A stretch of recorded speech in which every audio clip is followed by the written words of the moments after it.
If your target audience doesn't even know you, like you, respect you, you cannot even play the business game, no matter how good you are. Yep. So I felt that that's step number one of building your influence. Welcome to the One Day at a Time podcast, where we take things one day at a time. Today in the studio, we have Feng. Yo, thanks for having me. Falling Welcome to feather. the studio. Oh wow, okay, haven't heard that in a while.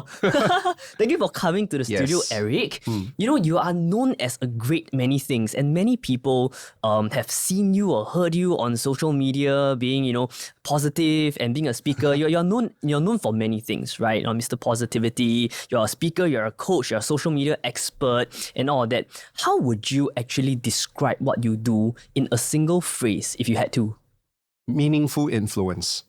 Wow. Okay, can you And there's a elaborate on story that? behind that. You see, growing up, right, I was like really scrawny, very shy, very self-conscious, and I don't get invited to birthday parties. I have very little friends, and I know it's a bit hard to tell right now, but I get overlooked a lot when I have opportunities. That was when I was young. But I also realized that, you would think that this would change when you grow up, right, as an adult, but no, it just gets worse. And it really affected my career a lot until I found social media. Back then, Facebook was a new thing. So I was born from the era where Facebook was a new social media platform. And I started creating content. And as I created content, I started to find my voice. And the platform started growing for me because I was doing a lot of live stream. I was doing a lot of content. And because it went viral, it built a platform for me. And that platform was what opened up the world to me. That was what got me to become a professional speaker. And fast forward today, because of the influence that I built, I was able to travel the world. I get to enjoy the kind of life I have right now. Yep. So I realized that many of us, we are like myself. We are all nobodies at the beginning, right? We're all born nobodies, but we have a voice, we have purpose, we have things that we want to share, but we don't have a platform. And so now that I've experienced that kind of life, I want to share this with other people. And that's what led me to do what I do. And my main goal is basically to help all the nobodies like me become somebody by design through all the things that I do. And a majority of that, a big part of that is speaking well. There are two parts actually. Number one, of course, is your branding, right? And I define brand as very simple. Is your target audience that you're trying to attract must know you, like you, and respect you. And I think that's the basic of everything that we do. Whether we are an expert, whether we are a founder, whether we are an agent, if your target audience doesn't even know you, like you, respect you, you cannot even play the business game, no matter how good you are. Yep. So I felt that that's step number one of building your influence. Now, then the second step, then it's about, your strength. Are you a communicator in words, writing, or are you better with, speaking? Or are you better like what you do, interviews? So we find our best communication channel and we communicate who we are, what we stand for in that way. Yeah. So speaking is one of them. So, as a professional speaker, right, how would you define your value as a professional speaker? Because I guess to the general public, you're just a guy that goes on stage, say some words, and then you get paid, right? And then some people take away some stuff, but they might not, take action. They might not really embody what they take away. So how do you define your job as a speaker? I love it. I always tell my students, right, that clients don't hire speakers. Clients hire experts who happen to speak. At the end of the day, it's not because you open your mouth and you talk or you tell a story and make people laugh and people pay you. No, people pay you because you're able to create a change. That's what people do. That's what speakers get paid for. So good speakers can talk, but great speakers create a change in your thinking. It creates a change in your feeling. It creates a change in your action. And as a result of that, create positive results come up. Sales, leadership, employee engagement. So that's the core of what all speakers are doing. We're creating a change. Wow, that's actually, so follow-up question, right? You talk about creating a change and people engage you to speak. So evidently you must have created a change in many of the people that have heard you speak, right? Yes. Do you have some kind of personal ROI that you track? Every 50 people you speak to, at least 30 of them, how do you kind of define I your own? used to be super superficial. The way I track my success is how many countries I speak in. Right. In my 30s, right? I was like, okay, I just want to speak in as many countries as possible. So that was how I initially track it. But then after you hit maybe 15 countries, right, you start to ask questions like this, is this really how we define success as a speaker? Just going around speaking. And that was when I realized that no, because I remember, I'll share with you an incident. In 2014, I spoke at a really big conference. We had about 6,000 people. And after the event, obviously people will come and take photos and talk to you. But there was this lady that was right at the corner and she was tearing. And then in my head, I was thinking, oh my God, did I make her cry, or like, was she very upset with me? So I actually approached her and I said, is everything okay? And then she cried and she said, Eric, do you know that something you said in your speech moved me? And I felt like that this was a message that I'm meant to hear, because I'm going through a very difficult time. I needed confirmation. And when I hear what you said, I feel a lot more confident that this is my path and I could do this. Right? And do you know that she didn't even tell me this in 2014 when I met her? She told me this 5 years later. And then when she told me this, I later realized that she's one of the top leaders in a really big organization. And she was going through a crossroad. And you know something? It's been so many years, but every year during her birthday, she would tell this story. And that's how people were like, oh, I heard about your story. And that was when I realized that that's what I live for. I don't live for the applause, because applause, you can clap for anybody. I don't live for praises, because I realized that, people are so nice. Even if you're not good, they will still say you're good, right? So words are cheap.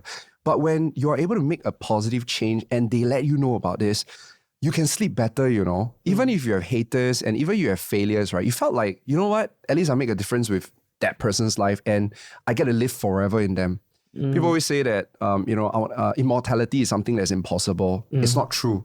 We can all be immortals by making such a big difference in people's life that we live forever in their hearts. And that's what drives me right now as a speaker.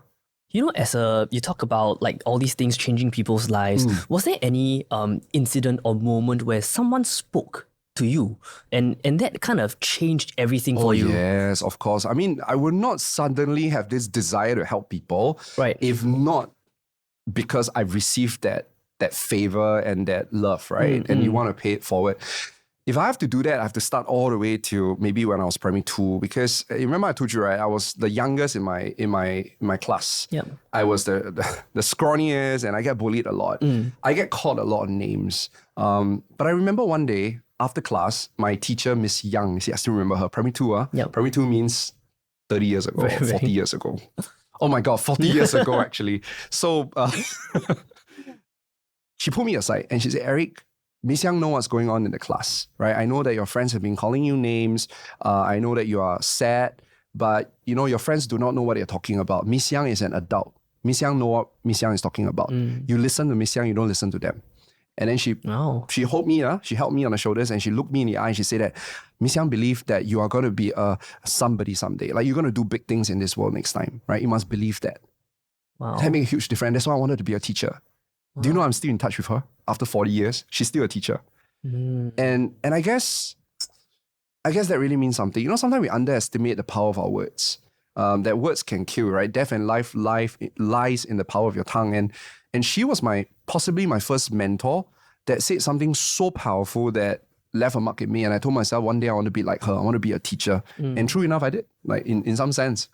So you teach people how to speak, right? And just now you mentioned a whole bunch of things, but what I gather is that at least for you view speaking as just a tool, right, to communicate the value. For you, it's change, positivity, and stuff like that. So is it that many of your students, their value that they bring to the table it might not be what you do, right? Positivity, change. It might be the other experts in that field, but you equip them with that skill of speaking such that they can communicate their value to the world. I like how you put it. This is what I always share with my students, that at the core of whatever that we do, it doesn't matter what your core values are, we are here to create a change. Even inspiring people is a form of change, right? Because inspire is a Latin word for breathing air into. Right. So you are changing the person's state of energy and state of being.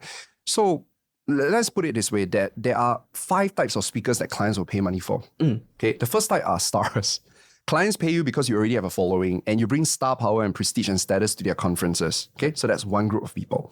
The second group are what we call strategists. Clients pay money for strategies because of your proven method or your proven framework or solution that created a lot of success. So they invite you to speak on stage, to share about their method and to share how you're able to create success. The third group are what we call seers. They are futurists. They are people that are fascinated with what's to come in the next 3 to 5 years or 15 or 10 years, 50 years later. And they speak on the future of whatever that topic. Right. Future of blockchain, future of podcasting. Clients pay for that because they want future insights. And then the fourth group of speakers that clients pay a lot of money for are scientists. You are able to help us study data, show us the insights behind the data and how we can apply it into our life. The last group are storytellers. Clients hire storytellers because of the experiences that you have, whether is it good experiences or bad experiences, because there is always something that we can learn from what you go through, right? And these are the 5 types of speakers. So it doesn't matter what category you belong to, but if you fall into one of the 5 categories, you have a chance to become a speaker, because that's what clients hire you for. But regardless of whether you're a strategist or a storyteller, at the core of everything that you do is to still create a positive change in your audience. That's the key. And I need to clarify. People think that speaking is like a get-rich thing, It's not a get-rich thing. It's a very sacred profession. It has to be for people who really have the heart to serve, people who have real expertise, real experiences, and they want to use the power of their words to make a positive impact. It's not for you to just make money. Right. Which leads me to exactly what I was going to ask you, right? Because on your social media, you tend to empower people to think that everybody can be a speaker, but whatever you just said right now, right? Does this mean that not everybody can be a speaker, but not everybody might have the I don't want to use the word correct, but like correct values to be a speaker? Because if you just want to make money out of it, then you don't really bring much value to the table, right? Well, you might still bring value. It's just that I always think it's not about just your action, but it's also your intention behind it. It's your intention to inspire people and to help people get better. Because con men are also speakers, right? Con men are able to inspire you so well to do the wrong things, or scammers also do the same thing. So I always tell my students that, the power of the sword lies with the hand that wields it. Speech is a sword, but how you use it depends on the wielder, the person. So you have to come from the right place, that you really want to come to make a positive difference in people's lives. Anyway, people are very discerning these days. They will know.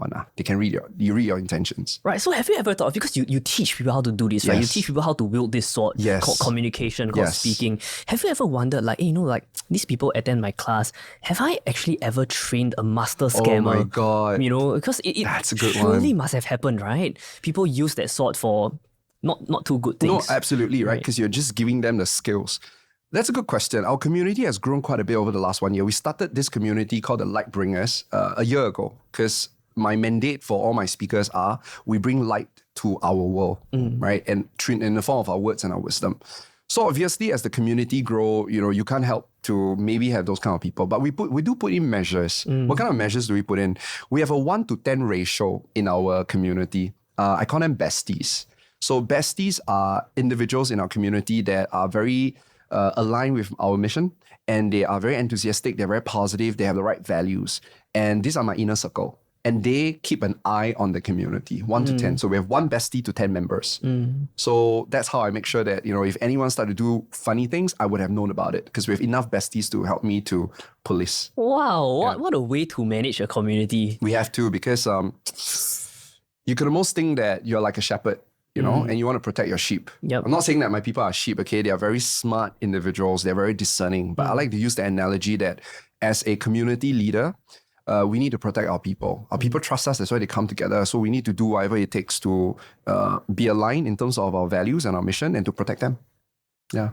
I wanted to kind of touch on your coaching thing, right? Sure. You teach people how to speak and stuff like that. And there's this saying which some people agree, some people don't, right? They say capable people do, and people who cannot do teach, right? Oh, God. I'm a teacher myself as well, right? I teach a great many things just like you.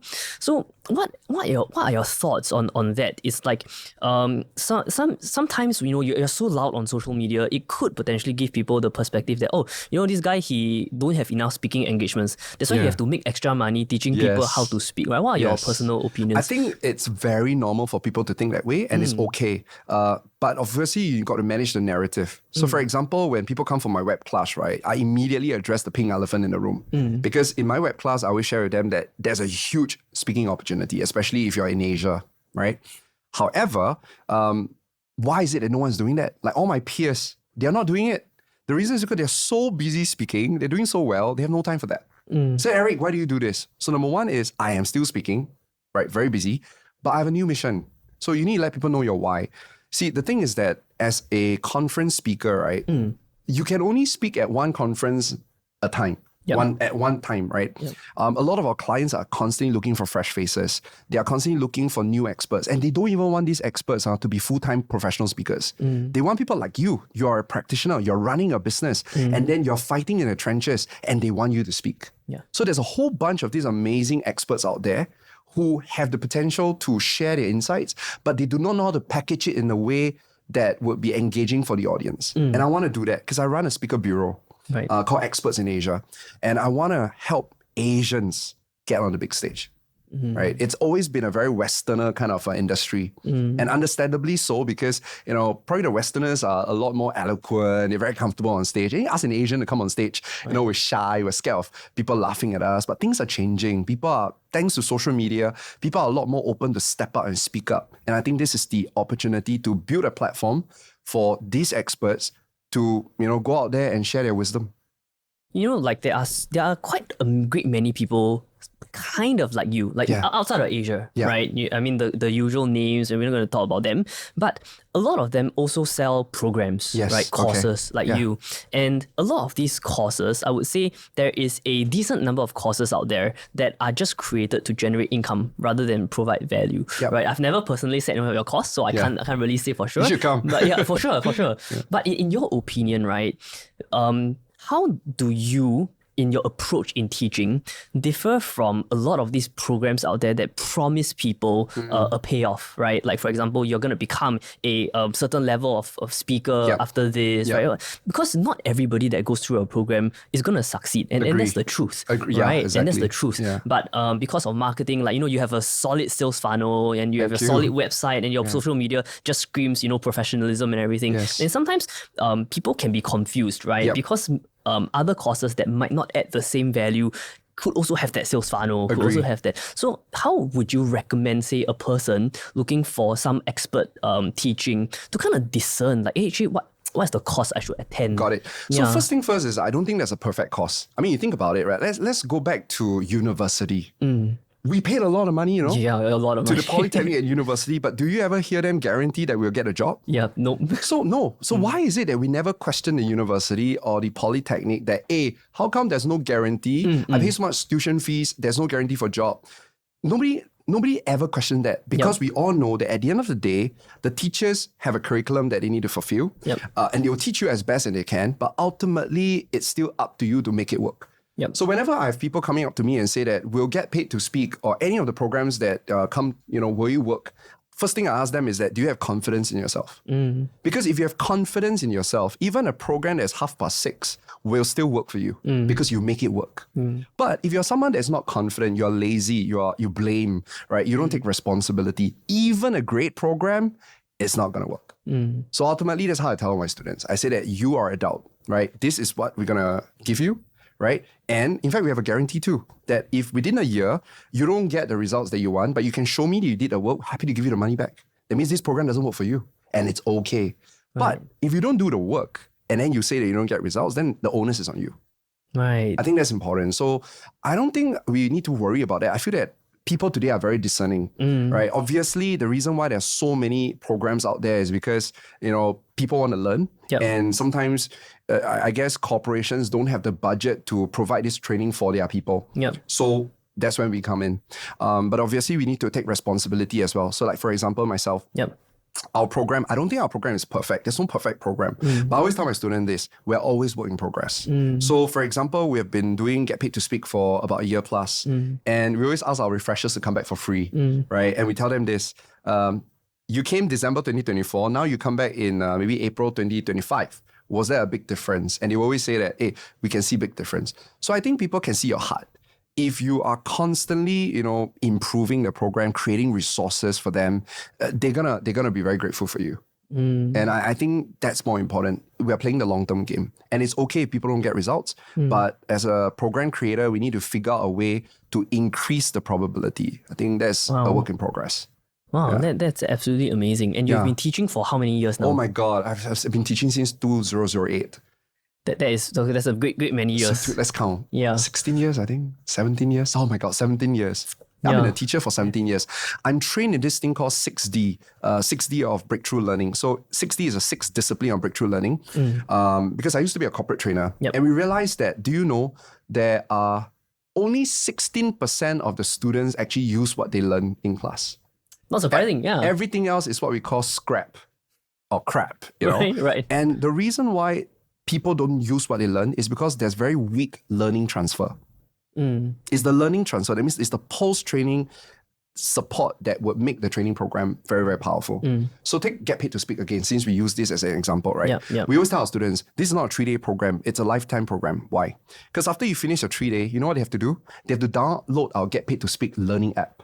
In the learning app, every month, they have challenges they need to complete. They complete the challenge, they earn points.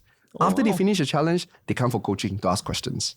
Now, public speaking is not something that you can learn in one day, right? Yeah, for sure. So do you know every week we run stage time? Everywhere in Singapore, Malaysia, Australia, and Hong Kong, in small groups of 15 people. So they will come to a small studio like this, right, cozy, and we have coaches that we train to actually let them speak. And then we built recently a getpaidtospeak.ai. So now, if you give me all the information about you, with a click of button, I can tell you what you should be speaking about, who will pay you money, and how you can differentiate yourself. And with another click of a button, you're able to write LinkedIn posts, you're able to create speeches and create marketing material. So I guess that is very important, that whoever signs up for a program got to see that the founder is constantly reinvesting back in the program. If you can see that the founder or the creator is constantly reinvesting, you're on the right track. It's okay if maybe 6 months you don't get the results yet because sometimes you don't have time, right? But if you see the founder constantly improving, you'll get good. Case in point, Solo Leveling. Have you watched anime? Yeah. It just ended. He is season 2. E-rank. He's an E-rank guy. But eventually he became S rank and maybe even higher than S rank. Why? Because he only have one skill, the ability to level up. So I always tell my students, it doesn't matter whether you can get the results within the time frame that you want, but as long as you don't give up, you're consistent, you keep coming back, you will eventually get good. Wow. Are there any people that you have met that you know, before they even attend your course, like you straight out tell them, I think this is not for you? You know, have you ever met any? We have very young people that come to us and say, I want to do this, I want to be a professional speaker. And we tell them that it's not about just speaking, because you have to have a certain amount of expertise and experience. And maybe you're still very young. So we refer them to like public speaking classes. Right. We say, why not you go there, live a little first, get some experience and come back. We're going to be here for a long time, I told them. And so that's what I do. We have also some people who are probably very fearful of public speaking. And then we say, why not you go build up your confidence first, then come back. Right, because you provide a very specific skill set. You provide a very specific lesson. And you know who we attract? The core 4 groups of people we attract are founders, entrepreneurs. Because entrepreneurs now know that marketing is very expensive. Running ads is very expensive. Agreed. Hiring sales team, marketing agency is very expensive. But what if you can go out there and speak at conferences and trade shows and associations and get free leads, high quality leads, and still get paid? So we get a lot of founders that come to us. We get a lot of coaches and corporate trainers who want to increase the hourly rate. Now, I'm a trainer background. I also have an ICF coach certification previously. Both are very important, right? The coaching track is important. Training track is important. But marketing is also very important. More people need to know you. And so if you can speak and then follow up with training and coaching, you're essentially building a business. Right? So we attract a lot of trainers and coaches. The last group of people that we attract are corporate people who want to plan their retirement. Because nowadays with retrenchment, on a high, inflation, tariffs, come on, there's no guarantee that you're going to keep your job. So while you still have your job, why not start creating a passive stream of income, right? Where you can speak, build a pot of gold for yourself, and then should you get fired one day, maybe you don't even need to let them fire you. You fire them by leaving because you already built enough brand and expertise and platform. So we attract these 3 groups of people: founders, coaches, trainers, and then the last group would be your corporate people. Wow, yeah, it makes complete sense actually. And like a lot of these people who speak, and just like touching on some of the points that you mentioned just now, is it very not practical to be a professional speaker full time? That means that's the only thing that you do. No, I don't think it's practical. And I'll tell you why. It's not practical, not because of the demand. There's a lot of demand. If you hustle enough, you will have a lot of demand. Like, take me. In 2019, I spoke in 16 countries because I worked really hard to get myself all these gigs. So it's possible. And I'm also a PPS. If you research on Google, PPS is one of the highest miles, I think, for your Singapore Airlines, right? And PPS means that you've got to be sitting business class for a lot of days. And I'm PPS for many, many years. And the reason is because you get a lot of paid speaking gigs, but it's not practical. Explain. Do you remember I told you just now that you don't just want to be a professional speaker because you like talking? Yep. You want to be a professional speaker because you want to use your power of words and wisdom to make a change in people's life because you have a cause that you want to support. Yep. Right? Yep. Now, if you want to support a cause and you really want to make a positive change, do you really think that 45 minutes is enough to create a change? Not possible. Not. Yeah, absolutely not. So again, take me for example. I speak about influence, right? Sure, in 45 minutes, I can influence you, right, to want to be an influence. Yep. But later on, you will still come to me and say, but Eric, okay, do you have a step-by-step program that can teach me how to build my influence on maybe Instagram? Yep. See, now I have to create a training program. Yep. And then out of the people that come for the training program, they say, hey, Eric, I want more personal time with you. Are you able to coach me? Now I have to come up with a coaching program. Yeah. And then those people I coach, they say, hey, Eric, I think we have no time. Can you do for us? Help us create a content for us, right? Now we have to create consulting for them. And then the rest of them will say, hey, Eric, we want to learn from one another, right? Then now I have to create a community. Yeah. So I literally, because of professional speaking, a business grew organically on its own. Because people believe in your cause, people believe in you and they want you to help them, and you help them in the modality that they can afford. You can help them at a low tier level at community first, then you help them at a cost level, coaching, consulting, and I don't know what else you can do. Collaborations maybe? Wow, that's a good 5 C's, right? Yep. So if we are really truly a change maker, it will evolve. Right. So essentially speaking is merely just the core action of opening doors for people. Start. Right. The start. And then you, as a speaker, you still kind of have to create some form of like pillars and verticals of support I call that the back and end. everything. But speaking is so powerful, you know why? Because speaking converts you from being a regular expert to a celebrity expert. You think about it, right? The minute people see you on the big stage, whatever that you say, you could be sharing the same story, you could be saying the same thing, right? But people will put a halo effect on you. They'll go like, wow, what you say is so amazing. And that halo effect is what helps you to be able to influence people in a positive way, to continue doing more work with you. So I think that speaking has to be part of your marketing.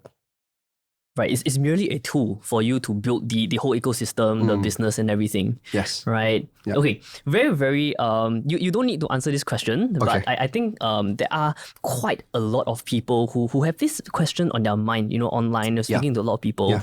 And I think there has been, especially after post-COVID, there's been this trend of coaches coaching coaches to coach, right? So, so at the end of the day, like what is like the true value of coaching if you're just coaching another coach to coach? Of course, there are different people with different expertise in different verticals. Yeah. But have you noticed this trend yourself as a coach? Well, I don't do that, so I'm not very familiar with that. However, one of my really good friends, she owns CCI, a Collective Change Institute, Lin Tan, right? I used to work with her very closely because we are both ICF certified. She's a master certified coach and I'm a professional certified coach with International Coach Federation. Right. I think that she's doing a damn legit job. Okay, so let me break it down. How do I know it's legit?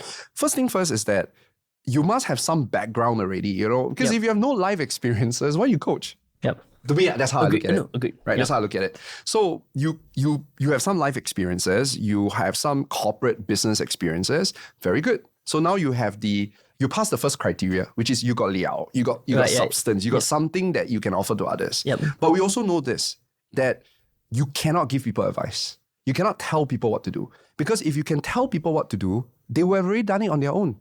Rule number 1 of coaching is you cannot coach a person who is not coachable. Rule number 2 is that you need to ask for permission to coach before you can coach. Do you know that these are real rules that we have to learn as coaches? Right. So coaching is essentially a set of questioning techniques and a set of, beingness that you need to be to allow your client to find their own answers. It's an amazing tool. So sure, I think it's the same thing with me speaking, right? So I am an ambassador to speaking. Lin is an ambassador to coaching. So I guess it's the same thing. Coaching is merely just a sword, but how you wield it is very important. So sure, I think everybody should learn coaching for themselves so that they can be good problem solvers.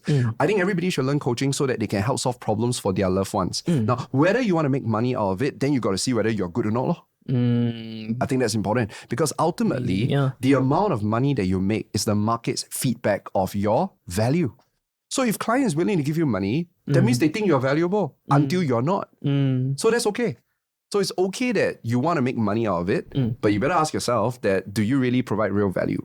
Because 你可以骗一个人 for one day, right? You can fool the person one time and the person will give you the money. But after they go through one coaching session with you, they realize that, oh my God, it's a scam. You don't know what you're talking about. Then sure, the person will never pay you again. Then you'll never get paid. So these lousy, low standard people will weed itself out one because you got to trust that human beings are discerning. Right? We're not stupid people, we know what's going on. So why worry? You know, very, very amazing. Like all these things that you talk about, right? They don't really come through fully when you kind of do your social media videos. Of course, you brand yourself like super, super well, right? But like what you have shared today, I think it's very, very nuanced, right? It doesn't fully come through all and I appreciate that you ask those questions because sometimes people only see the output, right? But they don't they don't see the thought process behind it. They don't see the thinking and the heart behind it. But you know who will see it? Your students. That's the reason why I get paid to speak. Our community is getting bigger and bigger because we get a lot of word of mouth. So the people who experience it, love it, they will come back and volunteer and they will bring their friends along. That's how it works. Wow.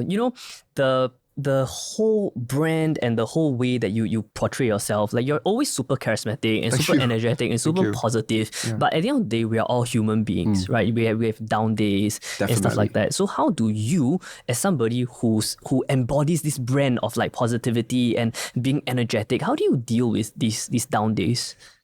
First of all, I think there's no one person that is always positive because if they are always positive, they are probably disillusioned. I think so. Fair, or they're on drugs. I don't know if you can say that. So you can cut this away if you want to. I would say that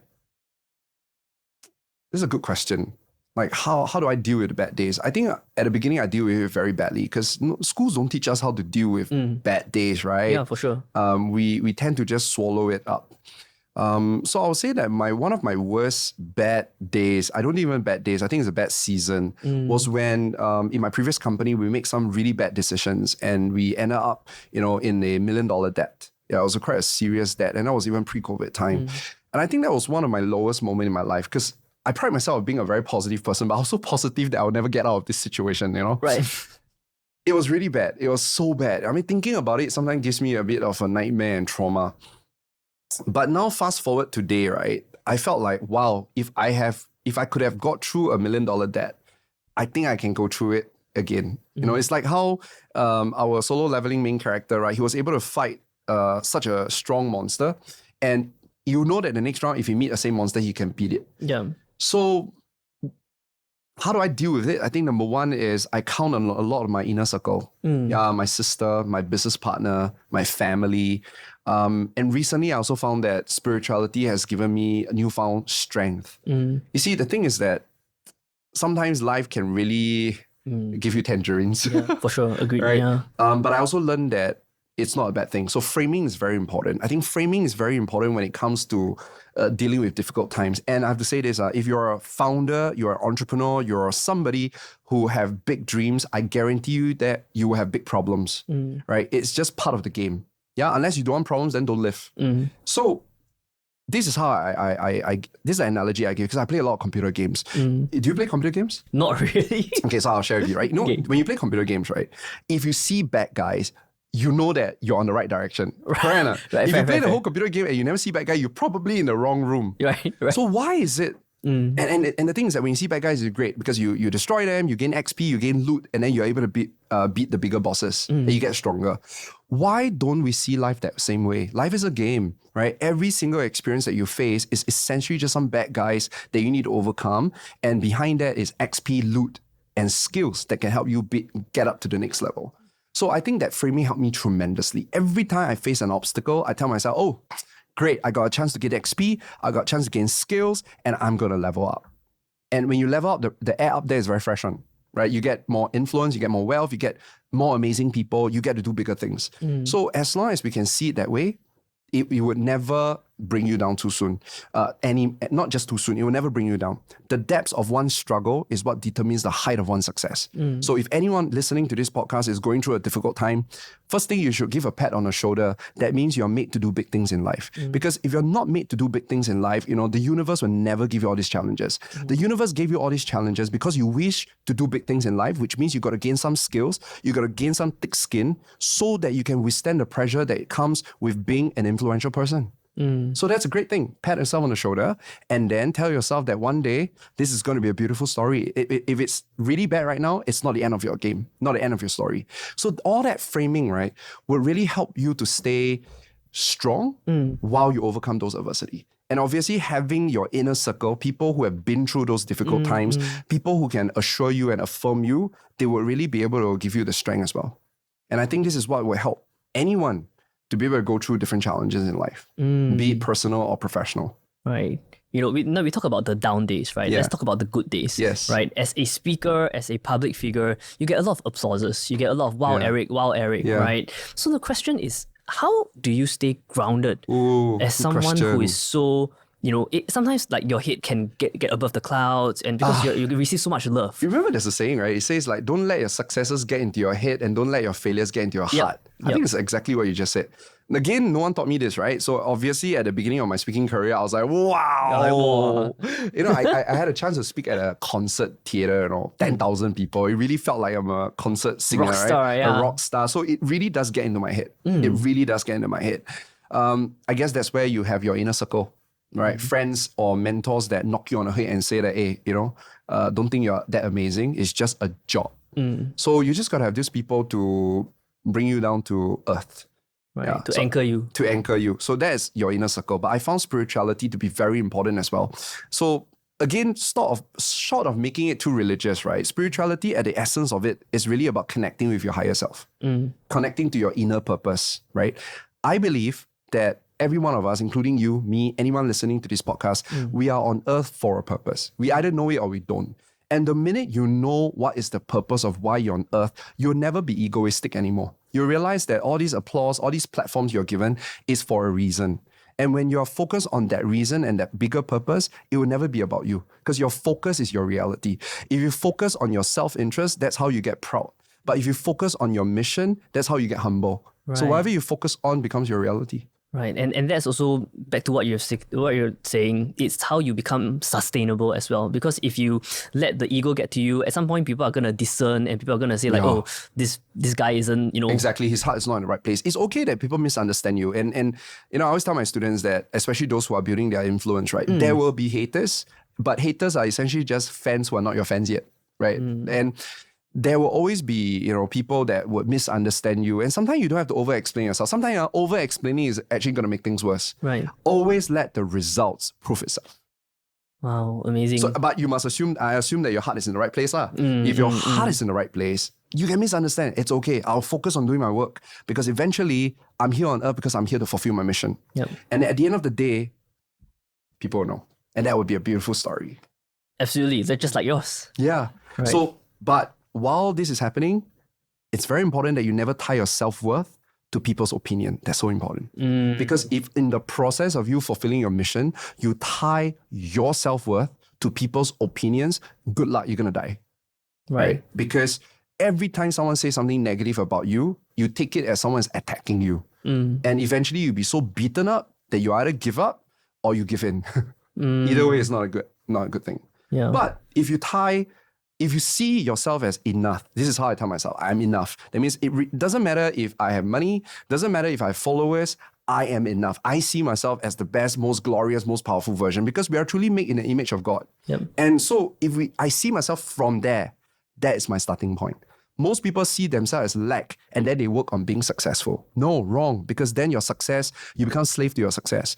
But if you already see yourself as beautiful, loving, amazing, and wise, and that's your starting point, and then you go achieve whatever that you want to achieve as a mission, then you're able to actually not be, your ego will not encumber you, and you'll be able to do big things in life.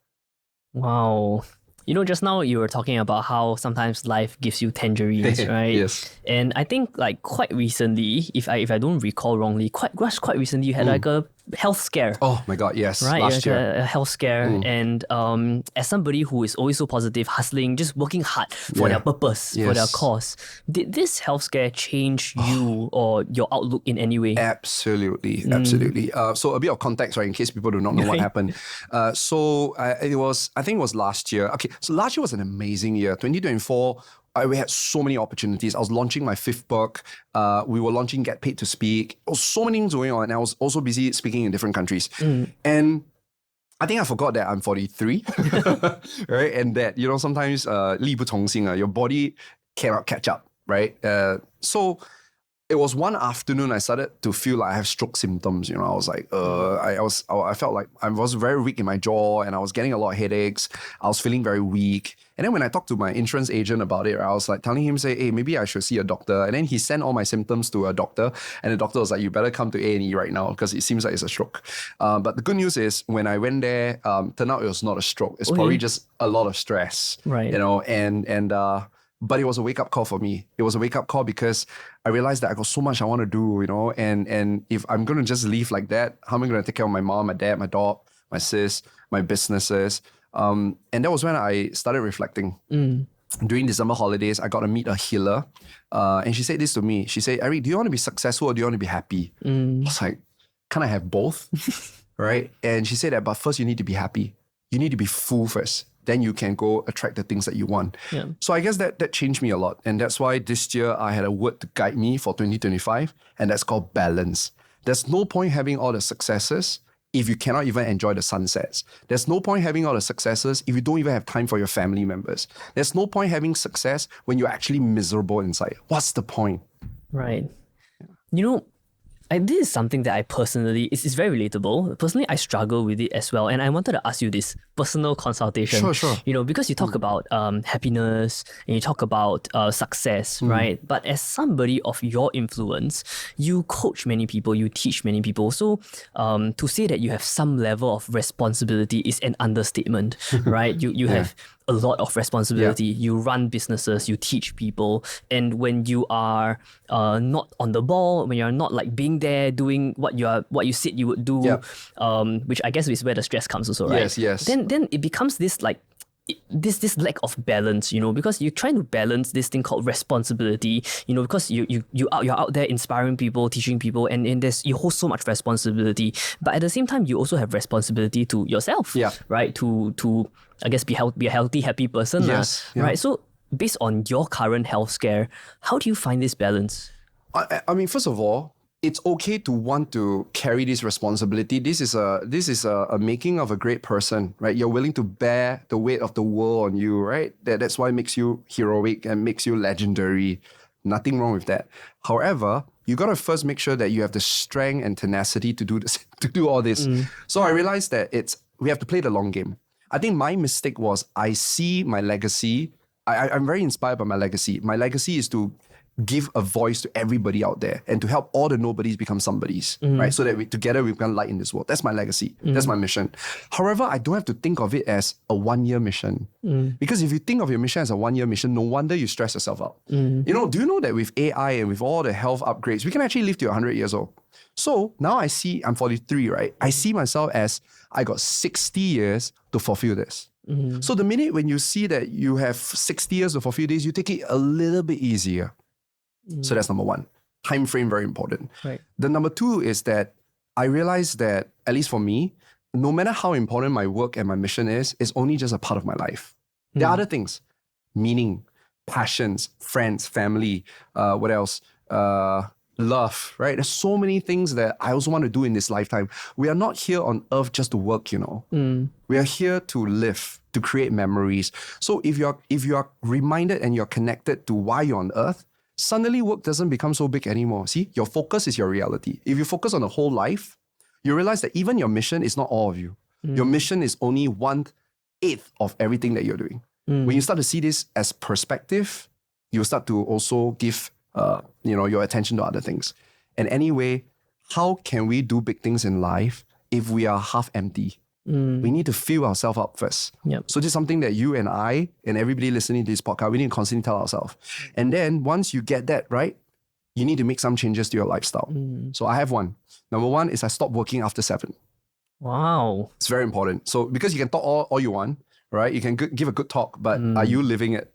So for me, it's after 7, no work. Now, if I have to run web classes at night, I'll take an earlier break. I maybe take a break at 5 o'clock. So 5 to 7, I'll do whatever I want to do. Then 7, I'll teach again, right? So, oh my God, that in 2025 gave me so much balance. So it's as if like, no matter how much stress I have to deal with, right?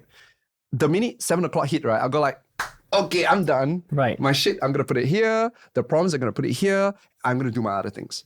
So I think a spiritual practice that will help us do that very well is meditation.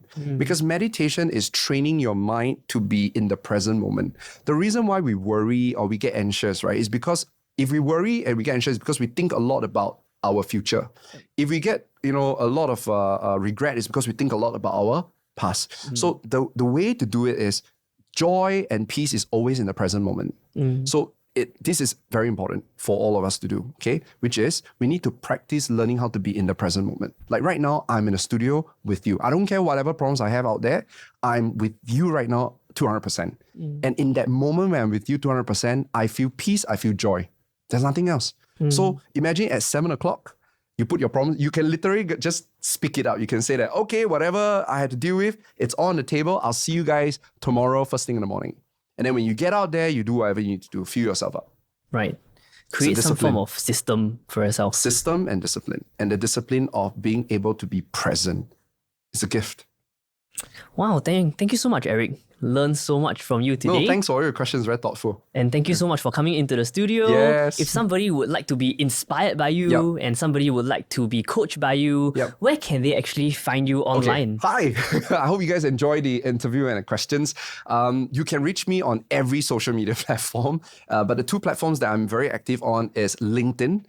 This is where I share a lot of my journey as a professional speaker and a founder. So if you're someone that, you're curious to learn how to get paid to speak, you're curious about how to monetize your expertise, you could follow me on LinkedIn. Now, but if you are, you're thinking about, hey, I want to learn about how to build my influence, you can follow me on Instagram, Eric Goes Global. Nice. Yeah, and my personal life, I put it on Instagram. Yes, you do. You do indeed. Thank you so much for coming in, Thank Eric. you so much. Thank you for your time. All the best, yeah? And we'll see you next time on the One Day at a Time podcast. Peace.